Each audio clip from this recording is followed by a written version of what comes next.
Hi, thanks for joining me today. I'm so excited to share the next book in our imagination text set. Yesterday, you heard the story called Emma Kate by Patricia Polacco, and the characters in that story were a little girl and an elephant. Our story today, Can I Bring Wooly to the Library, Miss Reader? The characters are a boy and a woolly mammoth.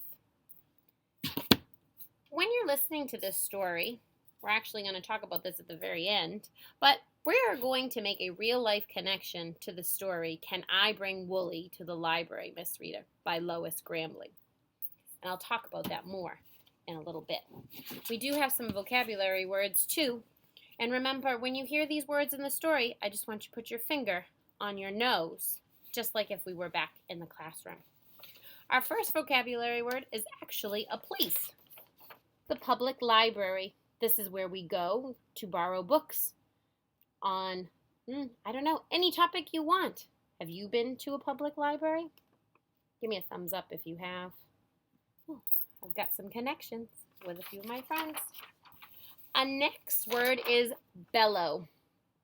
Bellow is when you make a deep, loud sound, yelling, very loud, when you're either in pain or when you're angry. Looking at this picture, how do you think this guy is feeling? Feeling a little angry. Our third word is homesick. So if you take a look at this illustration, we see a little boy on a bed, and he's imagining and picturing his family.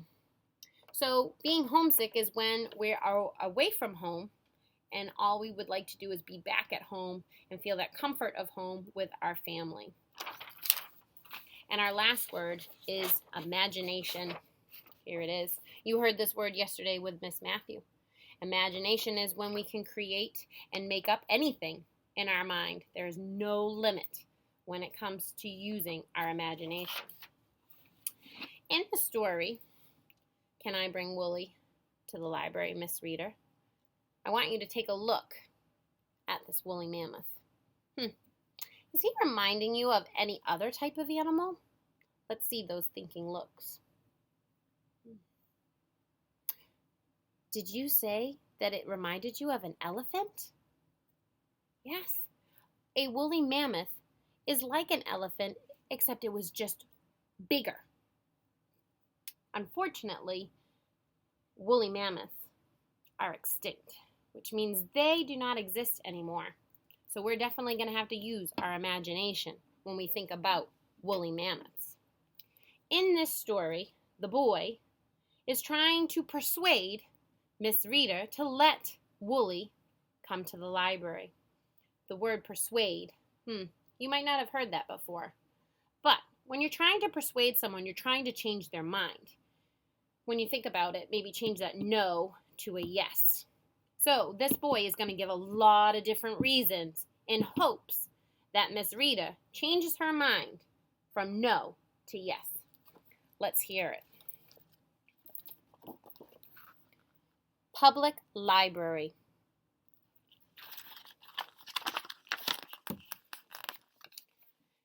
Can I bring Wooly to the library, Miss Reader? Can I, please? If I brought Wooly to the library, he could finally get a library card. He could practice writing with Mr. Penn. You know, the new library volunteer. Sometimes Wooly mixes up his letters or makes them backwards. But with more practice, he could print his name on your library card application and you could read it. With his library card, Wooly'd charge into the kids section and pick out a mammoth-sized stack of books to read. And he'd be so happy, he'd let loose a long, loud bellow. Maybe that would be a good time for Wooly and me to go over the library rules. No bellowing in the library. Thank you, the library staff. Now remember, I said bellow can usually happen when you're in pain or you're angry. Does that make sense for this picture? I think it could also be for when you're happy, because he would get his library card and he'd want to take out this whole stack. Look at that stack of books. So we just learned another way to use bellow. Can I bring Wooly to the library, Miss Reader? Can I, please? If I brought Wooly to the library, and that thumping noise he makes when he walks, 'cause he weighs a ton, was too loud, I could buy Wooly a pair of extra large, fuzzy slippers. That way he'd be as quiet as a butterfly landing on a buttercup. And maybe I could pick up slippers for those rowdy Bobbsey twins, too. Can I bring Wooly to the library, Miss Reader? Can I, please? And look at here, another rule. No thumping in the library. Thank you. Because remember, in a library, we have to remember to be quiet. If I brought Wooly to the library and the returned books were piling up on your to-be-shelved cart, Wooly could shelve them for you. He knows his numbers and his ABCs, and he can reach the tall shelves with no problem. Can you imagine if he got stuck between the shelves? We could get him unstuck. But what a mess. Maybe we should leave the shelving to you, Miss Reader.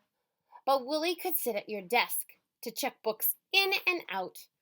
Then things would be back to normal. Almost. Can I bring Wooly to the library, Miss Reader? Can I, please? Ooh, I see that that's repeating in the story. Can you read it with me? Can I bring Wooly to the library, Miss Reader? Can I, please? So every time I get to that part, I would love to hear you chime in. If I brought Wooly to the library and Cuddly Teddy wasn't in the reading corner, because several of his seams had split open, probably from all the hugs he gets, and he was in the toy shop being repaired, Wooly could take his place, because Wooly is very cuddly. Then the little kids would still have plenty of places to sit, and someone who'd listen to them read aloud. Wooly loves listening to little kids read. Miss Page in Literacy Services says being read to will help Wooly with his reading too. Can I bring Wooly to the library, Miss Rita? Can I, please? Nice job. If I brought Wooly to the library on Halloween for your annual storybook character costume party, would be a hit. I'd go as the big bad wolf, and Wooly, he'd go as Little Red Woolly Hood. I think they would be a hit. Then you'd read us spooky stories. We'd all listen, Wooly too, bug-eyed, terrified, and frozen with fear. It'd be the coolest story hour ever. Can I bring Wooly to the library, Miss Rita? Can I, please?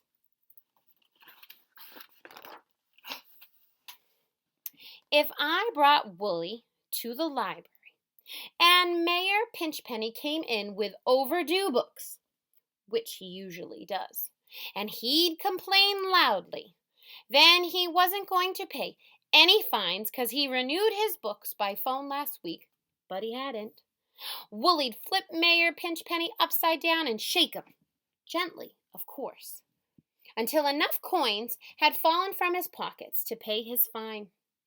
Then Wooly would flip Mayor Pinchpenny right side up and continue reading his book. Can I bring Wooly to the library, Miss Rita? Can I, please? If I brought Wooly to the library and it was your turn to drive the bookmobile to Littletown and you were worried about driving in the snow, Wooly could get you there safe and sound. Wooly grew up in the North Pole and doesn't worry about the snow. But if you did slide into a snowbank, Wooly'd just hook his curvy tusks around the bookmobile's bumper and P-U-L, pull, you'd be back on the highway quick as a blink. And if you had to spend the night in the bookmobile, you'd get used to Woolly snoring. Look at all those Z's. Uh-oh, Miss Reader. My mom's worried that if Woolly came to stay with us, he could get homesick. Like I did at camp last summer, being so far from his home at the North Pole, he'd miss his parents a lot. And the snowy frozen weather, too. So Woolly won't be coming to the library. But he has a friend who'll be visiting family around here. Woolly's friend loves to curl up with a good book. So, any guesses to who Woolly's friend might be?